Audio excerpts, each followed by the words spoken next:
Welcome to the Stay Ready Real Estate Podcast, where we stay ready so you don't have to get ready. I'm your host, Emeka, and in each episode, I'll be breaking down real estate topics to help you find and lock in your first deal. This podcast is all about building wealth through real estate, and the best part, you don't need a lot of money to get started. So let's jump right into it. What's going on? It's your boy, Emeka, and today what we're going to talk about is the reason why experience is so important. The moral of today will basically be taking your first step is going to be the hardest, but it's also going to be the most important, and the reason that you're going to get ahead of millions of other people. And when I say millions of other people, you can easily reach the top 10% of the world, right? And it's not that hard to get a top 5, top 10. If you think about what the average person's annual salary is and what's the average net worth of people that people have. And it's mainly because real estate is a long-term game. Real estate appreciates over time, and there is no period over 9 years, I believe, that real estate prices have gone down. So number one, you need to understand that this is a long haul kind of thing, right? This is long-term. This is not short-sighted, but this is wealth building slow. So that first step is the most important, because no matter how many books you read, no matter how many audible books you listen to, no matter how many YouTube videos you watch, nothing will get you ready for that next deal than the experience from the previous deal, right? So listening to the books, educating yourself is so important. However, the experience is more important, because what every single book is talking to you about is talking to you from the lens of their own deals, from their own experience, or other deals from other people.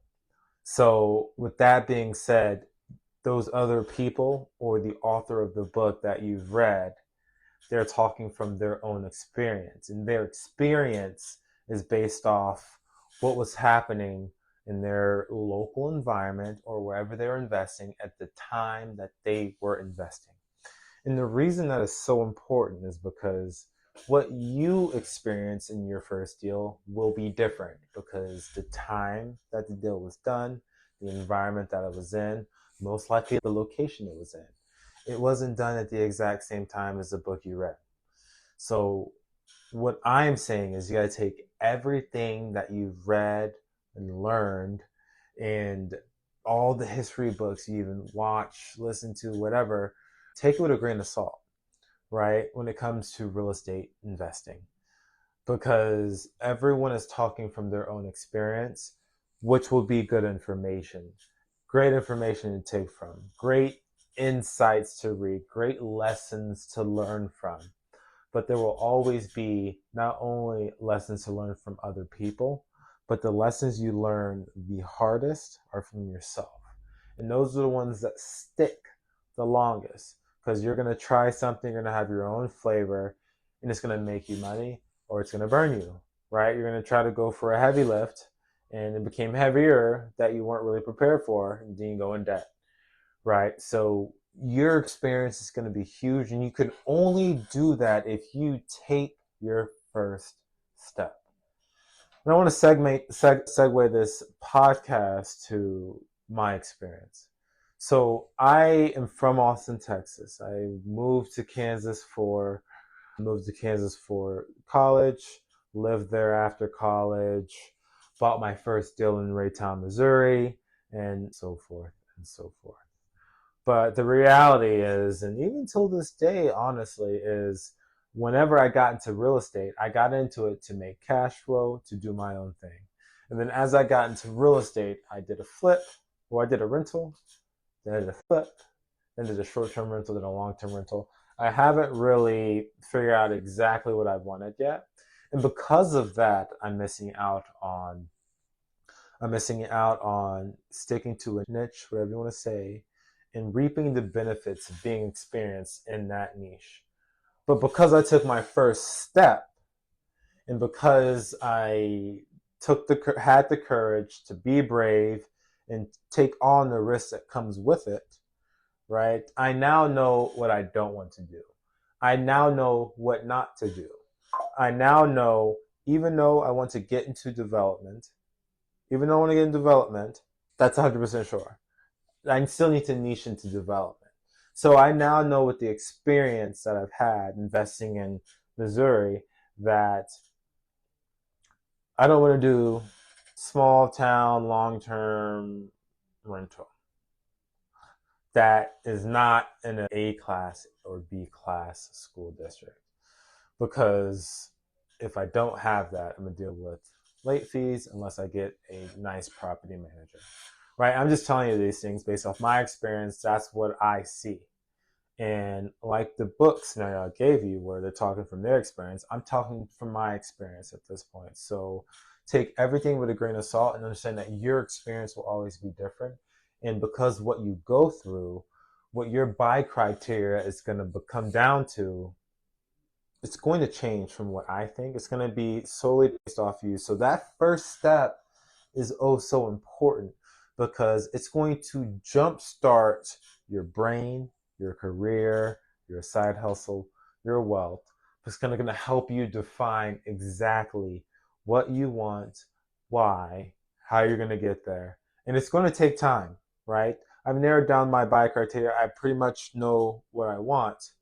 However, it took time and it took experience. And I moved from Kansas City, I gave you the story, to Florida to jump into multifamily syndication very specifically. And although I love syndications, it's here to stay. I think the model makes perfect sense. But as a 29-year-old, I don't know other 29-year-olds who are also investing. Most people who are investing in syndications as LP already have money, right? They've already built it. And they need the tax advantage or just another side income because they like real estate. The people who are GPs are working very hard. I am a GP, I understand, and I love it. But the reality is if we don't already have money or if we can't put the money that we do have in the deal, then sometimes the deal doesn't work. And sometimes we don't make real money until it exits, which could be 5 to 7 years. And I love that. That's what we call a hedge on other investments, other assets, et cetera, et cetera. However, now I know the way syndications work. I know what I want to get into quicker to make more money, which I believe is development, because using my age, how it makes money, it makes sense. And then I will always put some on the side for syndications because of X, Y, Z. But I wouldn't have known that unless I took the first step, moved to Florida, worked for free, got into a deal to get the hands-on first-hand experience, right? Versus not doing it, reading all the books about it, listening about multifamily, and then talking about, oh, I should have because. I don't have to say that. I did. And now I'm going to do this because. And that first step is important because that's going to get you hooked on the possibilities. Once you understand how the structure works, once you understand how the financing works, once you understand how to successfully use OPM. So your first step is the most important because the amount of knowledge that you're going to gain just through the experience, just through going through the motions, there's truly no better lessons, no better teacher than experience itself. Until next time, see ya. Thanks for tuning into the podcast. I hope you enjoyed. And if you did, make sure you like and subscribe so you never miss when a new one drops. And if you're loving this content, come join me over on YouTube. My link is down below in the comments. I take you behind the scenes of my real life as a real estate investor. You get to see inside my flips, my rentals. You get to see the full journey of me growing from basically 33 units to 100 units, which is the goal I'm shooting for. No highlight reels, no sugarcoating, just a real thing. See you next week.